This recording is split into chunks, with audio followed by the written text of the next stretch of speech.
In the endless silence of space, a lone spacecraft traveled through the darkness. Hel Mary. Outside nothing but countless stars and the void. Inside, everything was still, as if time itself had stopped. Suddenly, movement stirs in one of the chambers. A man slowly opens his eyes. He is deeply confused, eyelids heavy, breathing labored, body completely exhausted. He is Dr. Riley Grace. He remembers nothing. Who is he? How did he get here? What is this place? The ship's AI system, Mary, begins speaking to him. In a calm, steady voice, she tells him that he is aboard a spacecraft and has been in a coma for a very long time. Grace tries to sit up. His legs tremble, his hands shake. After 2 years in a coma, his body is waking up again. He slowly begins moving through the ship, exploring every room, and then, in one chamber, he finds it. 2 dead bodies. Both of his crew members had died while he was in the coma. The sight hits him like a punch to the gut. He is completely alone, billions of kilometers from home, drifting through space with no one beside him. He goes to Mary and asks, "When are we going back to Earth?" Mary calmly replies, "The mission must be completed first." Mission? What mission? Grace remembers nothing. The coma has almost completely wiped his memory. Only fragments return to him, slowly, piece by piece. Bit by bit, Grace begins to recall his past. He was a science teacher at a school. He used to teach kids molecular biology and chemistry in the simplest, most enjoyable way possible. The children absolutely adored him. One day a little girl stands up in class and asks, "Sir, is it true that the sun is really going to die?" Grace looks at her quietly. Then he explains to the whole class that the sun is the foundation of our solar system. Its heat and light sustain all life on Earth. But scientists have discovered something terrifying. Strange waves have been detected coming from Venus. Through these waves, a microscopic organism from Venus has been reaching the sun. This organism is slowly feeding on the sun's energy, reducing its heat. The consequences, according to scientists, are catastrophic. If this is not stopped, Earth's temperature will drop so severely within the next 30 years that a new ice age will begin. Millions of people will die. The planet will become barren. The children grow frightened. But Grace smiles and says, "Don't be scared. The best scientists in the world are working on this. We will find an answer." After class one day, Grace is approached by Dr. Eve Stratt, one of the greatest scientists in the world. She knows everything about Grace. Years ago, Grace had written a paper claiming that life could exist on other planets, even without water. Everyone had mocked him. He was thrown out of the scientific community. Dejected, he became a teacher. But now Eve tells him, "Your theory was right." She takes him to her lab, where a sample collected from Venus is waiting. Grace runs test after test on it, checking the effects of light, temperature, chemical reactions. Gradually he realizes, this is a living organism. But it is not from Earth. It survives without water. It is alien. Eve is thrilled. This organism is given a name, Astrophage. 130 scientists around the world are already working on it. Eve asks Grace, "Will you help us?" Grace says yes.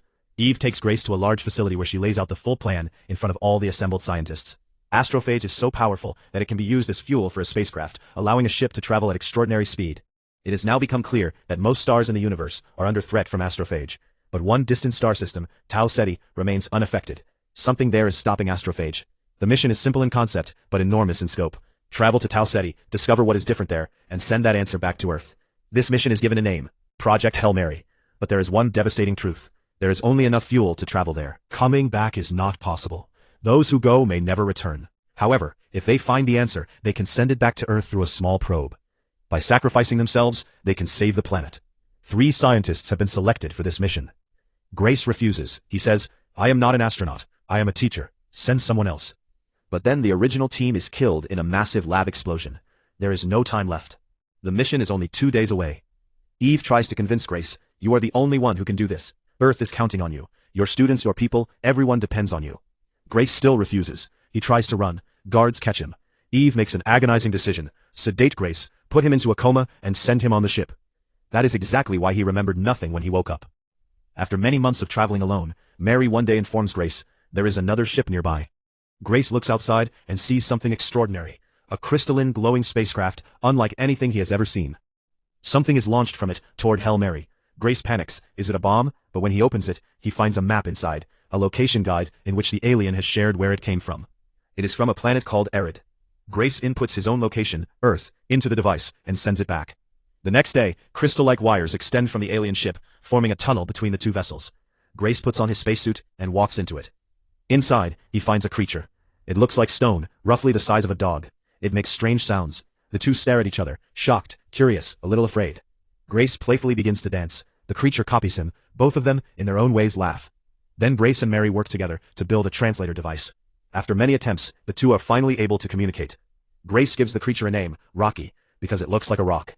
Slowly they begin sharing things about themselves. Rocky's ship had 23 others aboard. All of them are dead now. He alone survived. Grace's situation is the same. 3 had started the journey. Now only he remains. Both of them have the exact same mission. Save their own planet from Astrophage. That single shared purpose gives birth to an unbreakable friendship. Grace builds Rocky a special voice device so that Rocky can speak in a translated human voice. A simple male voice they both choose together. They decide they will complete this mission together. After 11 days of travel, the two reach Tau Ceti. The question they have come to answer is simple. Why is Astrophage absent here? What is different about this place? They collect samples, and Grace studies them carefully in the lab. And then an extraordinary discovery is made. Near Tau Ceti, there is an organism that eats Astrophage and destroys it completely. Grace names it Predator. This is the answer. For Earth, for Rocky's planet. This is the solution both of them have been searching for. But collecting those samples is not easy. The gravity near that planet is immense. The ship begins taking damage as they approach. Grace is injured and loses consciousness. The ship spins out of control. Rocky watches helplessly and then makes a tremendous sacrifice. Oxygen is harmful to him, but he shatters his own protective crystal box and steps outside. He carries Grace to the hibernation chamber, turns on the ship's autopilot, and collapses. Rocky appears to be dead. Grace wakes up. Rocky's body is pale, his color completely changed. Grace believes Rocky is gone. He sits beside him, talks to him, and weeps. He decides he will complete the mission alone, for both their worlds. But then one day Rocky moves. He is alive. Grace rushes to him and wraps his arms around him. The two stay like that for a long time. It is a deeply emotional moment. Grace then tells Rocky about Predator. Rocky is overjoyed. The mission is going to succeed. Now the Predator samples need to be sent to Earth. During the journey, Grace realizes Predator and Astrophage react violently when placed near each other. He had accidentally kept them too close. But a bigger worry strikes him. What if Rocky's ship has the same problem? And if he goes to save Rocky, he will never make it back to Earth. Grace thinks long and hard about this.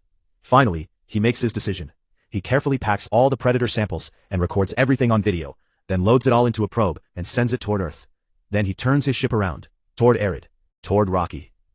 A few days later, Grace spots Rocky's ship in the distance. He enters the tunnel. He calls out to Rocky. Rocky comes. The two friends meet, in the middle of the universe, billions of kilometers from their homes. Two beings from different worlds embrace. Neither of them knows how many years they will have together. But they have each other's company, and that is enough. Back on Earth, 27 years have passed. Eve is now old. The cold is slowly deepening across the planet as Astrophage continues its work. Then the probe arrives, the Predator samples, and Grace's videos. In the videos, Eve also learns about Rocky. Tears fill her eyes. Scientists begin using Predator to destroy Astrophage. Slowly but surely, Earth is saved.